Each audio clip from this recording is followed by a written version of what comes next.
Hi guys, it is another cool, rainy, drippy day here in the end times, in the absolute paradise of the Red River Gorge in the great state of Kentucky.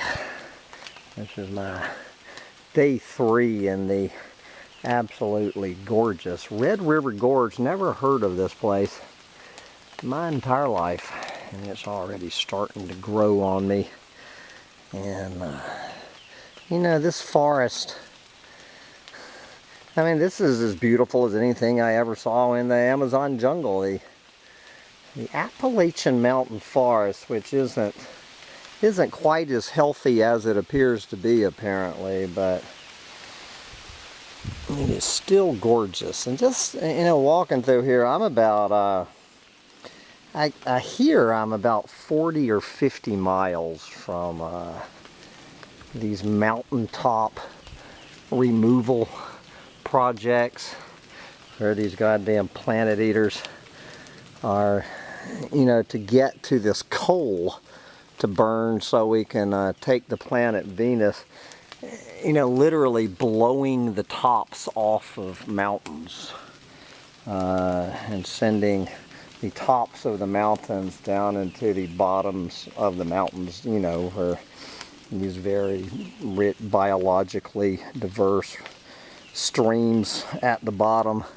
Can't remember, is it 3,000 miles of, I'm thinking, if I'm remembering my eco-Nazi statistics correctly, it's about 3,000 miles of streams have been obliterated off the face of the planet by this goddamn mountaintop removal, which is, you know, strip mining on steroids. This is one of these, I guess this is limestone formations.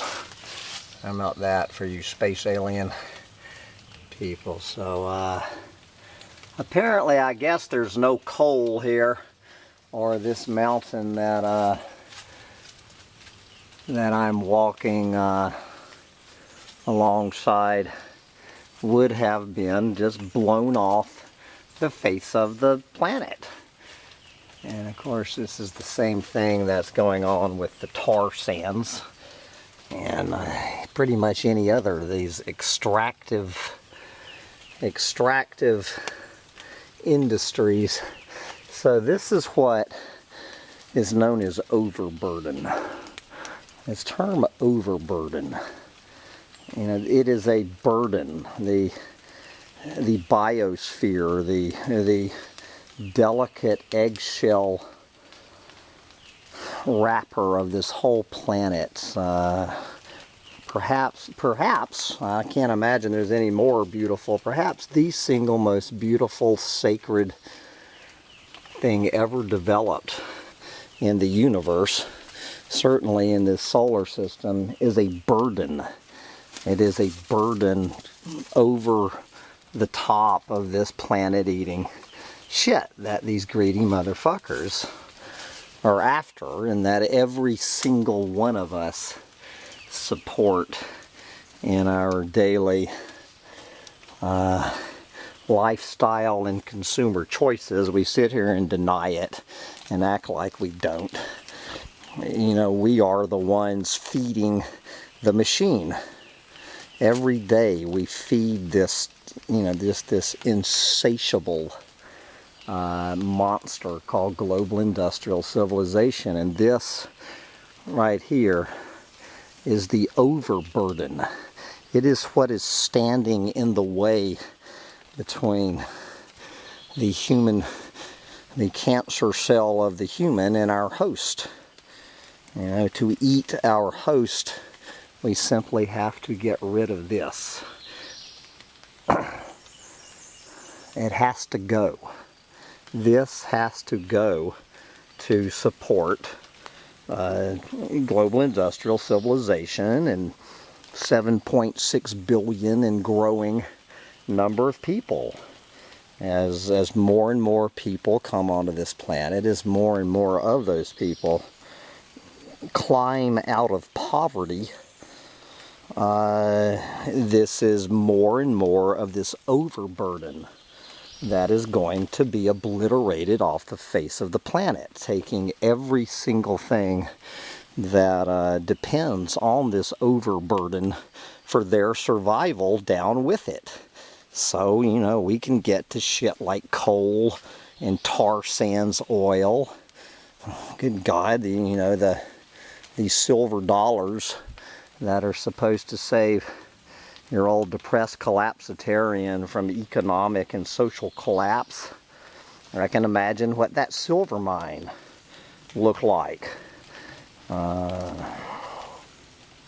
Now, this is why we're so fucked, that we have completely lost touch with reality. We have completely lost touch with everything that is sacred on this planet. You know, that we would go into the Sistine Chapel, whether it be the Red River Gorge, whether it be the Redwood Forest, whether it be the Amazon jungle or Borneo or the Arctic or the bottom of the ocean. We are not going to stop. It is just anybody who wants to just look at the handwriting on the wall and every once in a while actually get back out into the overburden. It's as clear as Cairo syrup, as I think they probably say in Kentucky, that we are just completely fucked. And we deserve, and when I say we, I mean humans, we deserve every single bit of the oncoming tsunami of shit heading our way that we have brought upon ourselves. It is called karma. The overburden is getting sick and tired of the real burden on this planet. If you have to look at the overburden of planet Earth, you simply look in the goddamn mirror and you will see the overburden of this planet. Everything that is beautiful, everything that is sacred, everything that is just life-giving.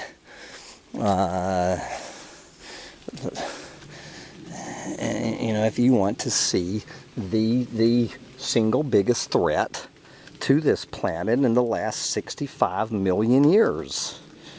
And, you know, so we have every single thing that we're bringing upon ourselves.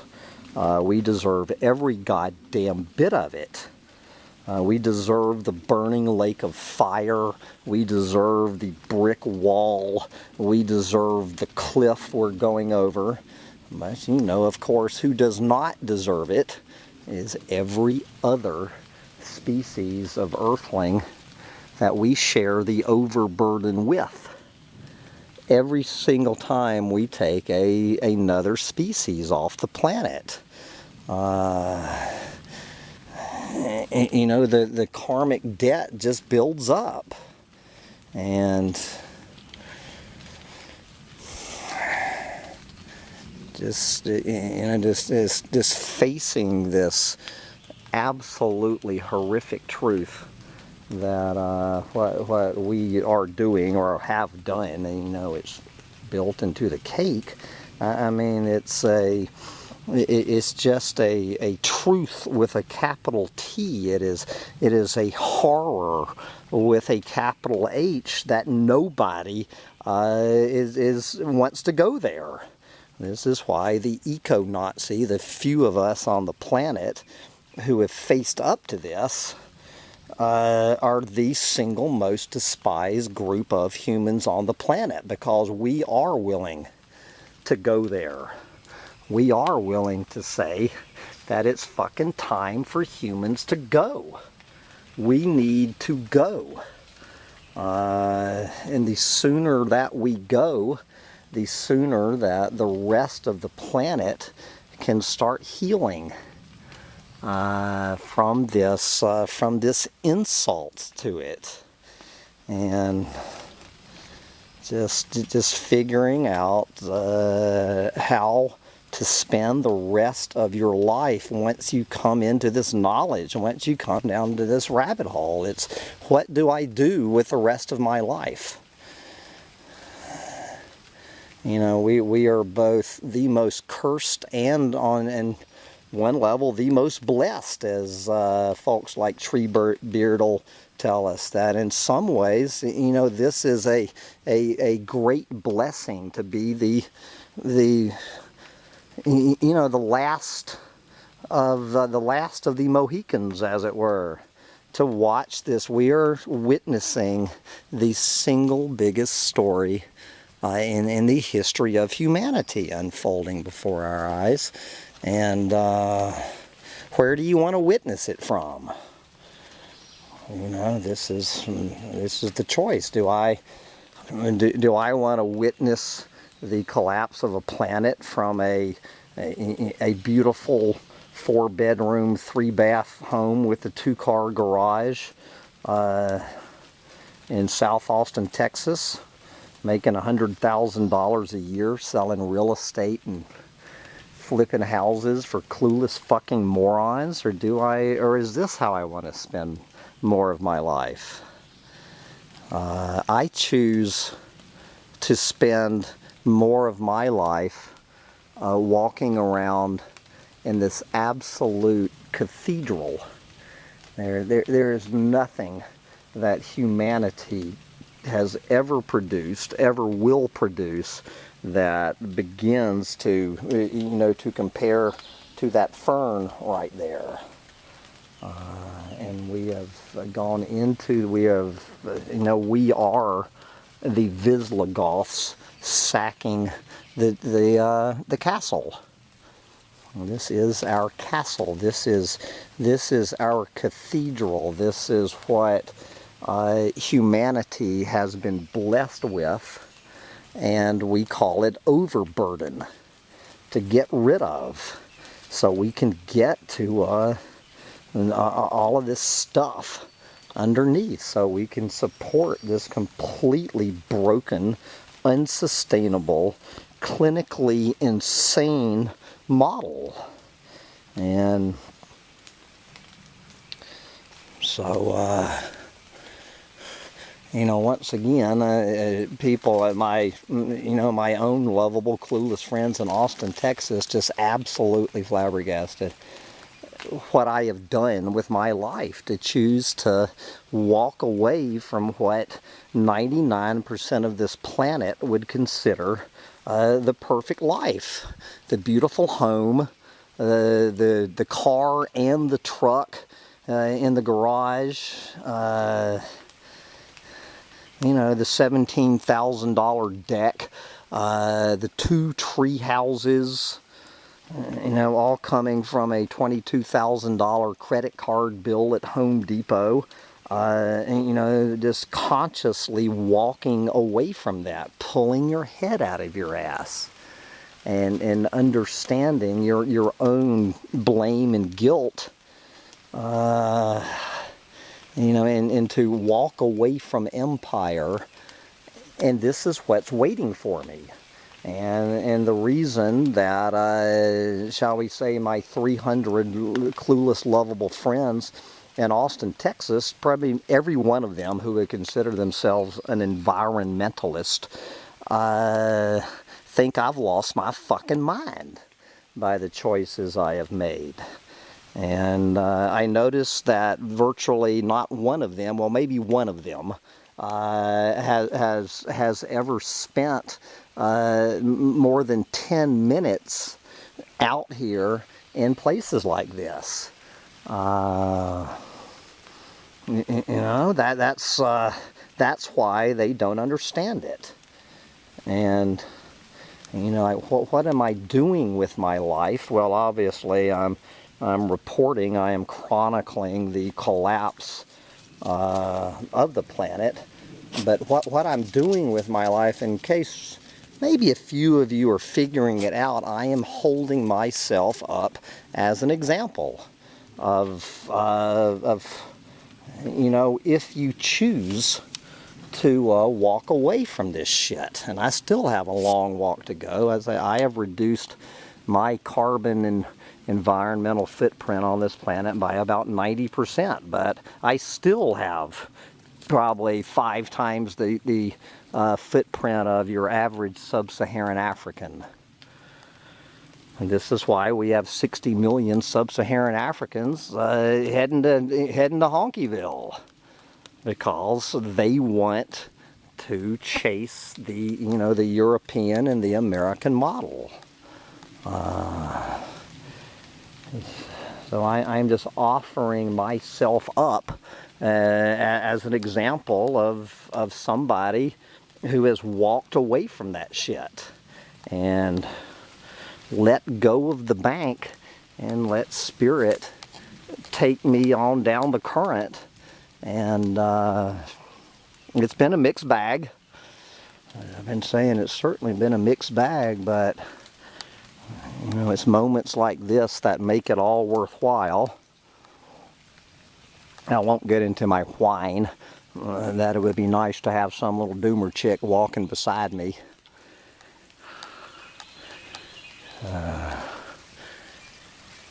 So this is an example of one of these streams that has been, you know, buried under this goddamn mountaintop removal. Anyway, I've got to bring it to a close. You're old wild naked savage. I am completely butt-ass naked this whole time, just walking around. There's something about walking around in the cathedral butt-ass naked that just adds a whole new layer of being a wild naked savage. There's my little wild naked dog. What do you think? What are you looking at, little wild naked savage dog? I think there might be a squirrely up that tree like that. I think that's a squirrely up that tree. Is that a squirrely or not? Anyway, this is Sam Moan Littletail and his little dog Sancho Panza. We are heading off to our next chapter. We are walking out of the cathedral, and for the first time in my life I am heading to Cincinnati, Ohio. Good Lord, I'll wake up to this and I will be going to sleep tonight in Cincinnati, Ohio, as the adventure continues. So I'm just going to keep posting these little dispatches from the road. The good, the bad, and the ugly. We will call this the good. This is good. What do I have on my lens? Bye, guys. Oh, that's little bugs flying around.